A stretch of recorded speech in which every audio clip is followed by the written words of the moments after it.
Hello everyone and welcome to Quantum Universum. Reality Transurfing is a concept developed by the Russian author and physicist Vadim Zeland in his books. As he himself says, transurfing is not a personal improvement technique, but a way of thinking and acting to get what you want. It's not about fighting for something, but taking it. And it's not about changing yourself, it's about returning to your own truth. But before we begin, make sure to subscribe to the channel and enable notifications so you don't miss the upcoming videos on personal growth and spiritual well-being. Transurfing is based on the idea that there are multiple versions of reality, that it is not unique and unchanging, but exists in countless variations. We can influence which of these variations we experience through our minds and actions, meaning the version we focus our attention on manifests. All other realities remain within a potential that Zeland calls the space of variations, and we have the ability to shift from one reality to another through our thoughts and emotions. Next, I will provide you with a detailed explanation of the key principles of transurfing and how to put them into practice. The mirror principle. In transurfing, reality is defined as a mirror, where the primary reality is the one in our minds, and the reflection is the external reality we perceive through our senses. In simple terms, the world reflects what you think and feel. When we improve ourselves, the reality around us tends to mirror these positive changes. To apply this principle, work on your self-esteem and beliefs. Struggling against a reality you dislike is counterproductive. As Jung said, what you resist persists.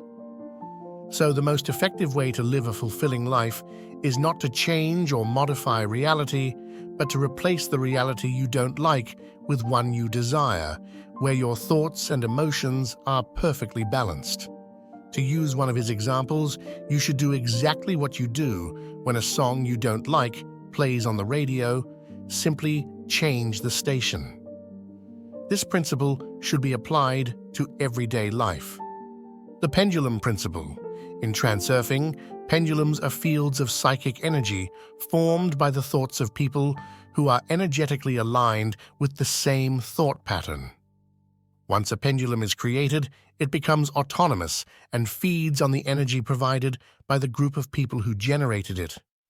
They are similar to egregores, which I've discussed in another video. If you'd like to watch it, the link is in the description below. Zeland calls these energy fields pendulums because, just like a pendulum, they oscillate at specific frequencies. To thrive, they need to continue vibrating at certain frequencies. If this doesn't happen, they lose their support and cease to exist. They draw their sustenance from our energy, taking it through our emotions. Every time, for example, you get angry or annoyed by something or someone, you're unconsciously feeding the pendulum. This emotional state doesn't help you resolve the situation and is harmful to remain in such a state of strong, negative emotion. What you should do in this case is become aware that your energy is feeding the pendulum, and to make it stop, you need to escape this trap by tuning into healthier frequencies. Keep in mind that pendulums can be anything: an ideology, a religious movement, a fashion trend, and so on. The wave-setting principle. Wave of fortune. The wave of fortune is an energy structure that, unlike the pendulum, doesn't require your energy. To use Zeland's analogy, it's like the sea wave that carries a tired swimmer back to shore, relying on it. It is represented by a favorable conjunction of circumstances, favorable for you, that is. The wave brings information in the form of good news, and your task is to seize these good news, just as you would grab a rope and let yourself be carried on these favorable lines that will lead you to fortunate circumstances. Each of us has our moments of luck in life. Don't immediately dismiss this statement. Think about it, and you'll see that you can find your moments of luck in your life too. When this wave of luck occurs, a succession of events and things that make you feel like you're going through a golden period begins to happen. According to Zealand, this condition only occurs if the effects of the first success you achieved triggered happiness and enthusiasm in you. In the space of variations, everything exists, including these golden threads. If you've landed on this line, you can easily slide onto other convergence lines where you can experience other happy and favorable opportunities. But if a dark period follows the first success, it means you've been hooked by a destructive pendulum that has taken you away from your path of success. Learn to remember that when you're under the influence of a negative pendulum, it's stealing your energy to feed itself, and it does so by tapping into your emotions and thoughts.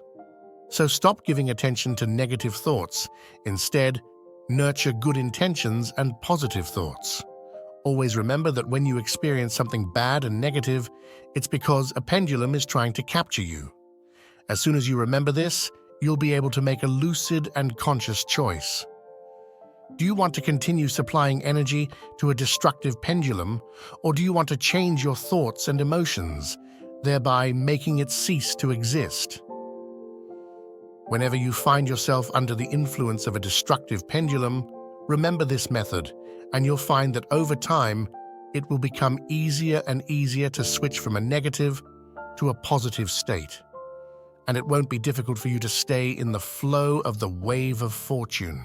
Also, keep in mind that the wave of fortune, although we perceive it as a flowing and receding stream, actually doesn't move. It's stationary and exists in the space of variations in the form of a concentration of favorable lines. If you allow the wave into your life, it will be with you.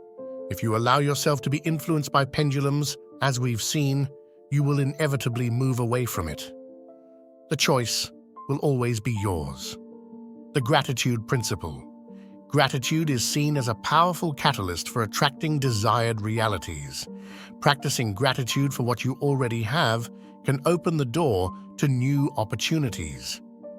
Put this principle into practice by regularly expressing appreciation for the positive things in your life. When you genuinely feel gratitude, you send out positive energy, a positive vibration into the world around you, and these vibrations will come back to you. The balance principle. Everything naturally tends towards balance. Whenever there is an imbalance, an excess potential, there is always an intervention that brings things back to normal. Let's call them balancing forces, whose purpose is to eliminate the imbalance. This excess potential is created by mental energy every time we attach too much importance to an object. At an energetic level, every object has equal value. We humans attribute a series of characteristics to it, forming our evaluation. If it's just a matter of expressing a simple evaluation, there are no problems. But if we give excessive importance to this evaluation, then we create an imbalance, an excess potential, and the balancing forces come into play. Let's take a practical example. Suppose you decide to dedicate yourself wholeheartedly to work to achieve success, with everything else necessarily taking a back seat. On one side of the scale, you have work, and on the other side, everything else. In this case, the balance is disrupted. As a result, you'll get exactly the opposite of what you set out to achieve because excessive efforts always produce negative results. A person who lives solely for work increases their stress level, exhaustion, loses enthusiasm, and gradually eliminates any form of social interaction because they don't have time for it. In short, they turn their life into a hell. You need to have the right measure in everything. Balancing forces come into play in various ways. For example, you might get sick, fall into depression, be left by your partner, and many other things. And for today, ladies and gentlemen, I'll stop here. Soon, we will explore the other principles underlying what is not a technique, but a philosophy of life.